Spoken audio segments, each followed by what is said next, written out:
science story, huh? These NYU scientists, I felt really right. strong. I was so And I just thought, well, I had figured it out It was that golden moment. because science was on my side.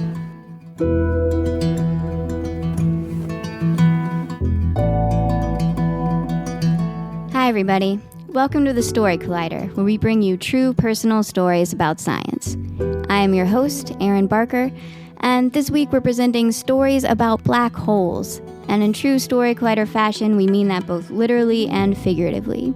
Sometimes you study regions of space with a gravitational field so intense that no light can escape, and sometimes you just feel like you're trapped in one. Our first story generously offers us both interpretations. That story is from Jesse Shanahan. It was recorded in September 2017 at Busboys and Poets 5th and K in Washington, D.C. The theme that night was control.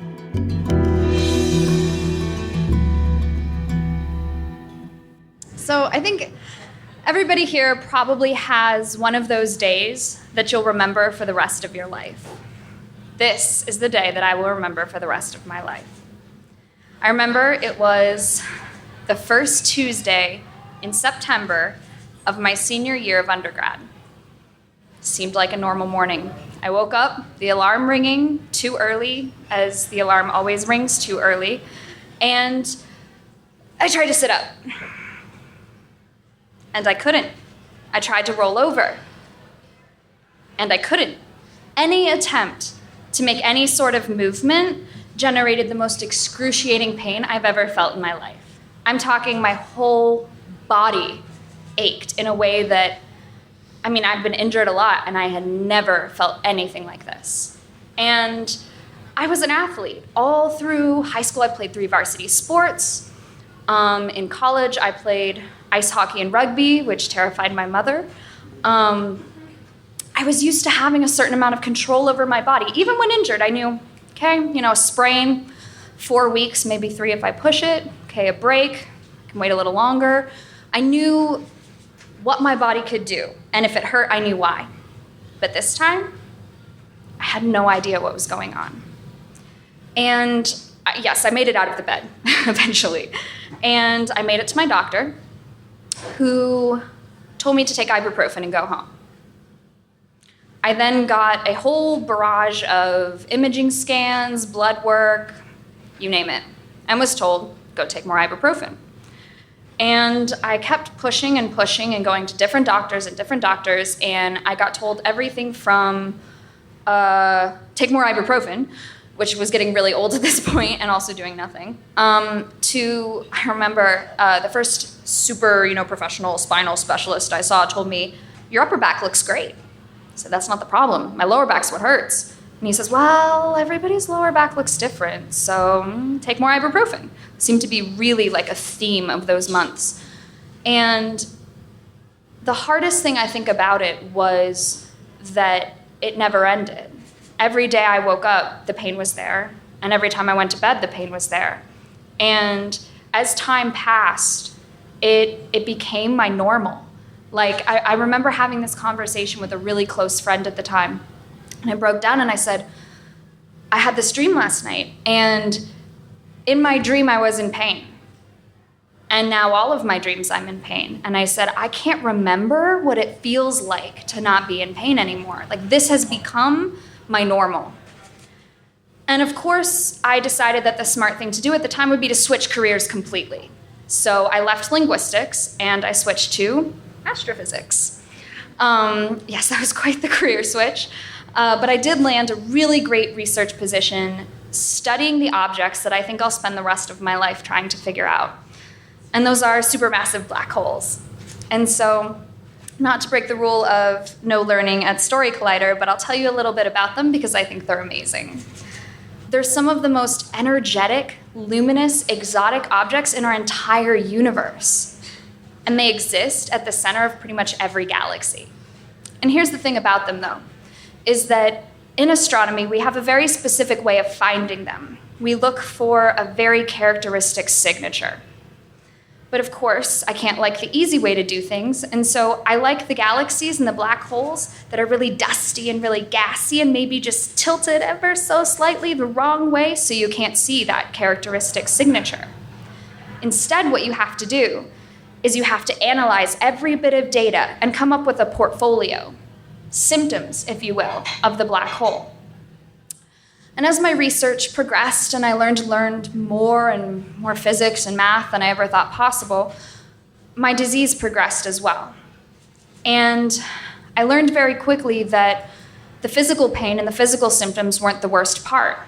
The worst part was the stigma and the reaction of people who looked at me and saw somebody that looked fine when I kept saying, I'm really not fine. It's like having a massive migraine and trying to tell somebody I have a headache, and they go, well, you look fine.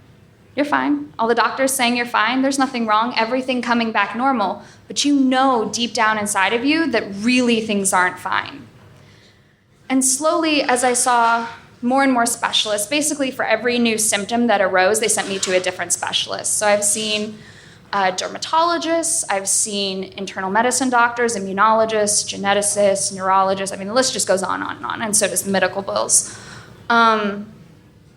But the interesting thing that started to happen was that some weird things did start to catch my doctor's notice.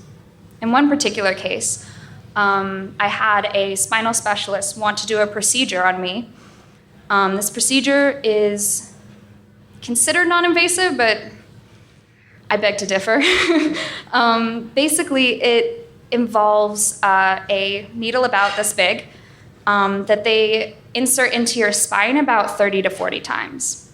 Ideally, you're numbed the hell up and you don't feel anything and you're doped up and it's great. Here's the thing. My disease, I'm resistant to anesthetic and anesthesia. They didn't know that. So the first thing I got told was, as 4 nurses were holding me down and I was screaming, that you're hysterical and you need to stop, like little girl, stop sobbing. But he gave me more and more sedative. In fact, he told me after the fact that a standard dose is 1/4 milligram. And he said, typically by 1 milligram, most people are asleep. He gave me 8, and my heart rate was 165. It just doesn't, he said it was like tranquilizing an elephant, and that became my nickname at that office, was the elephant. But unfortunately, the doctor didn't go anywhere with this, but for me, I had another clue. And that's the thing, is that while I was learning this technique in my research of taking a mysterious object and instead of just observing it, extrapolating backwards from the clues I was given to some cause, ideally a black hole, but often not, I began to think differently about my health problem. And instead of continuing to just get bounced from specialist to specialist who each looked at a single symptom, I applied my own research technique to my body. And I looked for a single cause that could cause all of these different symptoms. And it wasn't easy. It took months, probably even over a year, and it took a lot of reading medical journals, which, as an astronomer, why do you have so many medical journals? Like, we have like 5. And there's like the American Journal of Genetics and like the Genetics Journal of America and the North American Journal of Genetics. And I'm sitting here like, I am so lost because we have like literally 5. But eventually I stumbled across an answer. And the reason why my doctors couldn't find it is that it was hiding in my DNA. It's a rare genetic mutation in my collagen protein. And collagen, yes, it's the stuff people inject in their face. And I can't tell you how many times when talking about this, I've been told, why don't you just get collagen injections? It doesn't work like that. For me, the literal blueprint in my body's genes for collagen isn't right. So whenever my body manufactures collagen, it makes it wrong. Problem is collagen is in your connective tissue. And your connective tissue is everywhere. So it means if your connective tissue is broken, your everywhere is broken. Hence all of the symptoms and all of the pain. So this entire time that I was protesting to people, like, I'm really not fine. It's not normal to wake up with your shoulder dislocated. It's not normal to just wake up one day with rashes all over you. Like, these things aren't normal, but doctors often don't connect all of those different pieces, especially if the problem is connective tissue, because you can't image it. It doesn't show up on an X-ray, and it doesn't show up on an MRI. And the only way to really get diagnosed is for a doctor to have that eureka moment and go, I think I know what this is, and no one ever did.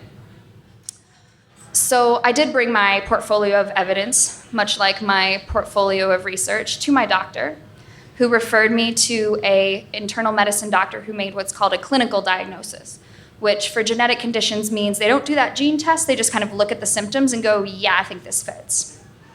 But after a 2.5-year wait list to see the only geneticist in the United States who studies adults with my condition, I got my genetic confirmation in November.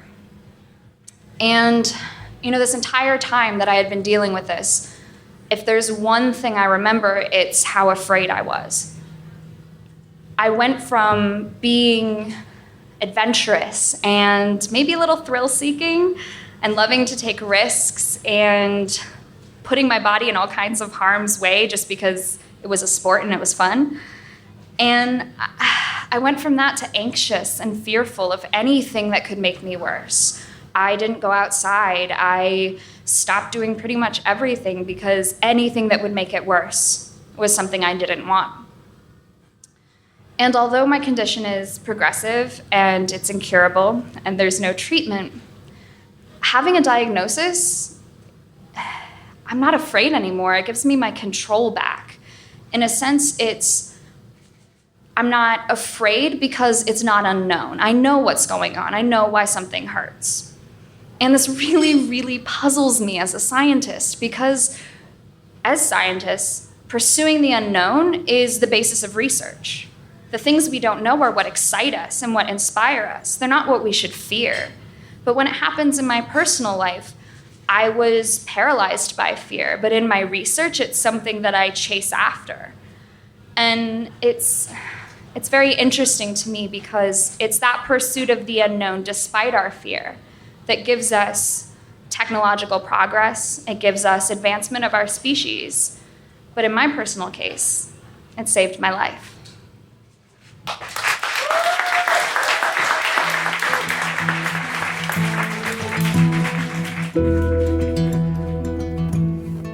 That was Jesse Shanahan. Jesse Shanahan is a science writer and astrophysicist, currently serving as a coordinating committee member in the Working Group on Accessibility and Disability that she co-founded for the American Astronomical Society. Her writing can be found in Science, Astronomy Magazine, and Forbes, among others. Outside of her research on supermassive black holes, she organizes STEM outreach in local schools, advocates on behalf of disabled scientists to facilitate accessibility and accommodations in STEM, and wrangles a very high-energy Border Collie named Hubble. Good dog, Hubble. If you're one of our listeners in the DC area, we will be back at Busboys and Poets 5th and K very soon on February 22nd. The theme is Off the Beaten Path. Check out storycollider.org for more information. Now, before we move on to our second story today, I just want to warn you that it is an intense story about mental illness with allusions to suicide. But we're so grateful to Sarah for sharing this deeply personal story with us, and I think that you will appreciate it too. And on that note, our next story is from Sarah Pearl. It was recorded in October 2017 at the Ready Room in St. Louis, Missouri, as part of our partnership with St. Louis Public Radio. The theme that night was resilience.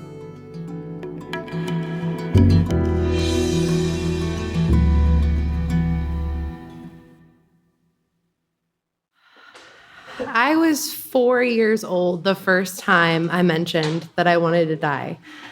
I told my mom that I would rather be dead because I wanted to be with my grandma in heaven. 11 years old, the first time that I fantasized about jumping out of my family's station wagon on the highway. 13 years old when I had my first full-blown panic attack. The timeline of my life was marked by these moments of mental unwellness. I struggled with what I thought was the top-shelf genetic cocktail of my dad's depression and my mom's anxiety. By the age of 10, I was diagnosed with major depressive disorder, generalized anxiety disorder, and attention deficit disorder, and heavily medicated for each. And I hated it. The constant change in prescriptions, the side effects, the judgmental stares from the kids as I stood in line with all the crazy kids outside of the nurse's office to get our medicine, the tangible daily reminder in the form of a pill that I was not strong enough to handle life on my own. After years of forced treatment, I felt helpless and worthless. And so when I moved away from home for college, I quit taking all my prescriptions. I thought that I could experience life more fully without the blanket of medication weighing me down. I denounced any kind of treatment because everything I had tried before never worked. So at the age of 27, after several years of struggles, I decided that it was finally my time to go. The voice of suicidal ideation became just a daily thing for me, became so everyday and normal that I referred to it as my worst best friend. After a decade without treatment, it became all I knew. So I made a plan, and I called my mom to say goodbye, and I headed out to my final destination, a beautiful bluff that overlooked the Buffalo River in Arkansas. But as I peered over the edge, something inside me urged me to call the suicide prevention lifeline. That urge was my brain making its last attempt at survival. The volunteer Amanda told me that my life was valuable, that I didn't need death, I just needed treatment. I didn't want anyone to know what was going on where I was living at the time, so she convinced me to come home to St. Louis to be near family, and she called me throughout the drive to talk me all the way home. My parents took me straight to the emergency room of a hospital that was recommended by our insurance company, only to find out when we got there that the psychiatric unit had been closed the year before due to lack of funding. So I was held in a small room with only a stretcher for 2 very blurry days. I was heavily sedated, both as a proactive measure because I still wanted to harm myself, and also so that I could stop crying long enough to sleep. As soon as a bed opened up in another hospital, they transferred me by ambulance in the middle of the night. When I got there, they took me into a small room to sign paperwork that I couldn't even read through my heavy sedation and my constant tears.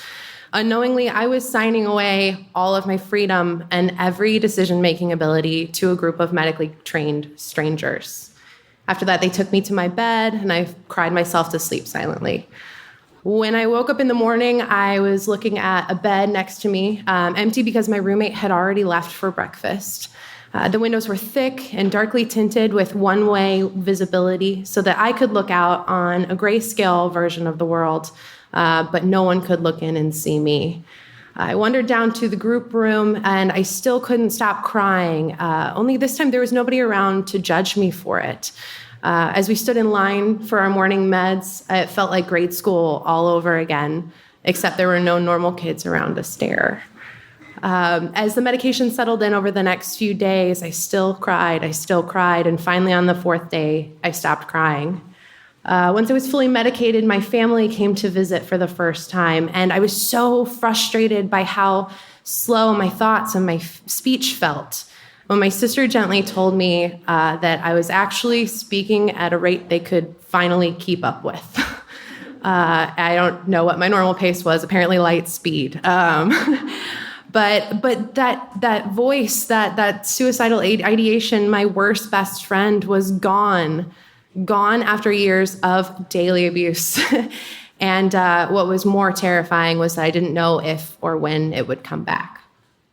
The next day over the phone, my mom suggested that I should be evaluated for bipolar disorder. Her therapist actually recommended it. And I was defensive. I was confused. I was scared.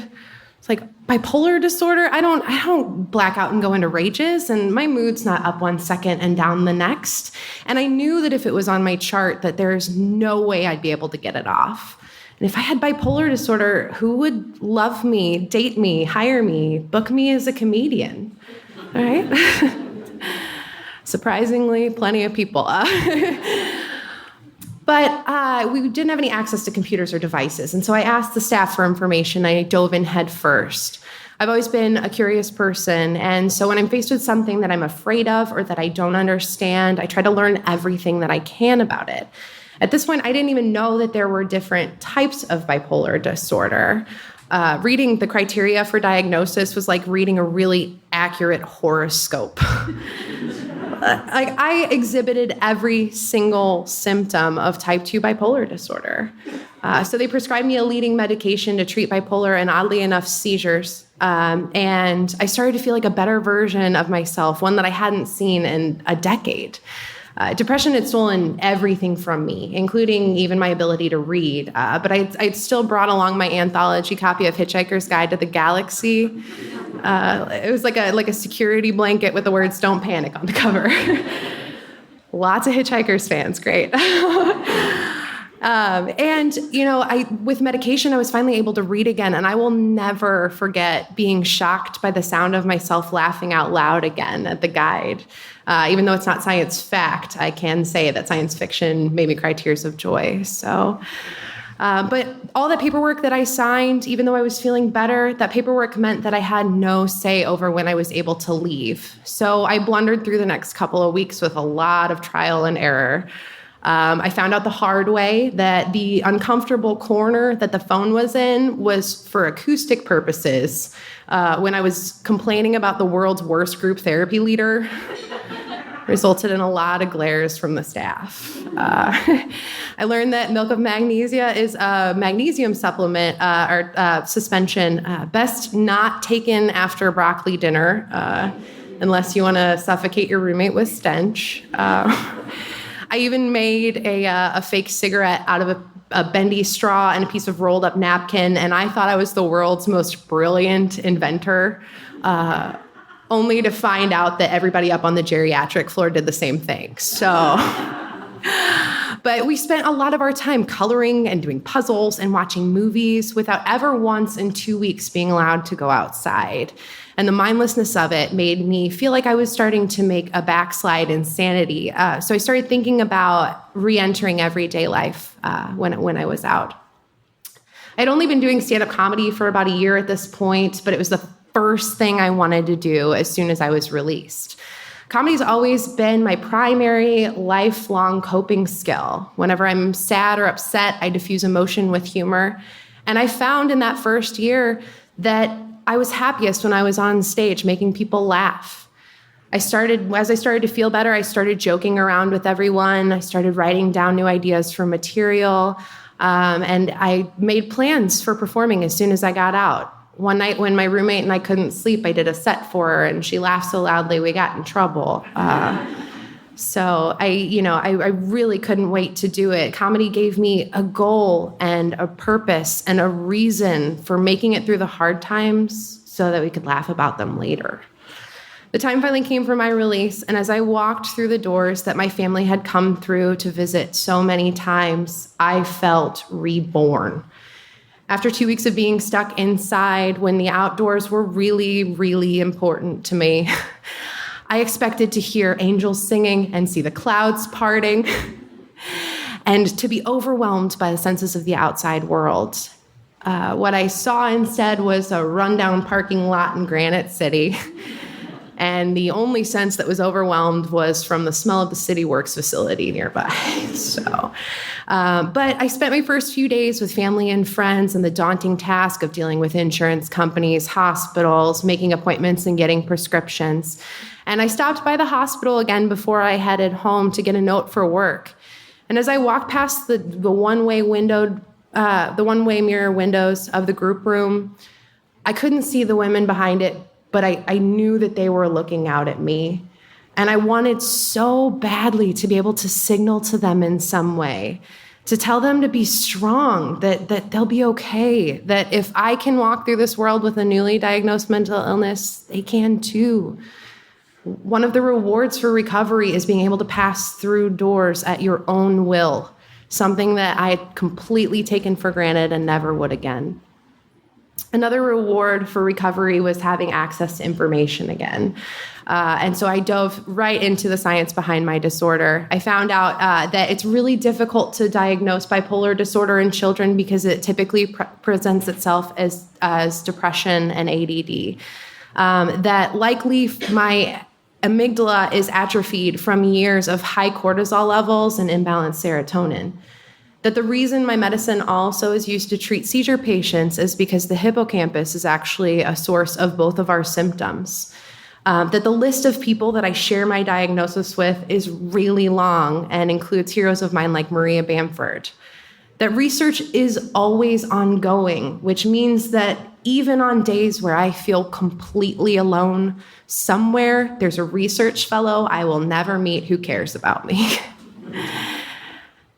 And also that my disorder, type 2 bipolar disorder, has one of the highest rates of comorbidity with death, even higher than that of cancer, and that I'm lucky to have made it out alive. The first time that my worst best friend came back was when I opened my hospital bill. But instead of giving it any merit, I saw it as a way to identify my triggers. I still catch myself noticing for rent and now hiring signs everywhere. But recovery means learning to trust myself again after years of unreliability. I have a list of coping skills and relapse signs on the side of my fridge that I don't hide anymore when people come over, because recovery means being able to ask loved ones for help. I have a Hitchhiker's Guide to the Tattoo now with a banner across the top that says, "Not again," as a reminder that I never want to go back to that way of living. I perform stand-up comedy on a consistent basis because recovery means doing what lifts me up on my lowest days. I take medication, I go to therapy, and I map my mood daily because recovery means that I am responsible for my well-being. And now that I have an accurate diagnosis, I can actually seek treatment that works. Mental health is nebulous, and though a lot of it is trial and error, recovery means I'm committed to my success. Thank you, guys.